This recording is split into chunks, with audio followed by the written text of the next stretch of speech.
Okay, I confess. I always wanted to see what it was really like in those NASA meetings where the engineers talk about how the mission is going. So I got a little tingle when they let me inside to watch one. We are 19 days from landing. Is that freaky or what? Freaks me out to no end. Every time I say that, my back gets tight. That, my friends, is Adam Stelzner. He's the leader of this jolly band of freaked out engineers. Stelzner isn't an engineer from Central Casting. Both ears are pierced, he's wearing snakeskin boots, the hair, unmistakably Elvis.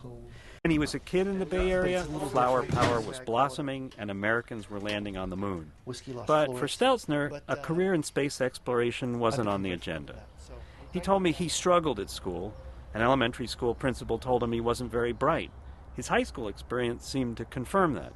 I passed my geometry class the second time with an F+, because the teacher just didn't want to see me again.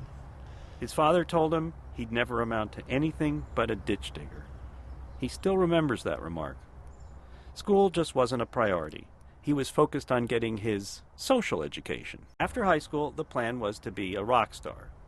While he waited for stardom, he played in Bay Area clubs, watching his friends graduate, go off to college, graduate from college, and start their careers. But then something happened.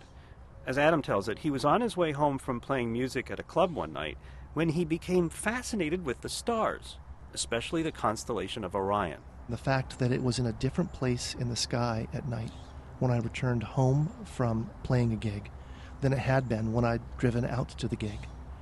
And I had only some vague recollection from my high school time that something was moving with respect to something else, but that was it. As crazy as it sounds, that was enough to motivate him to take a physics course at the local community college.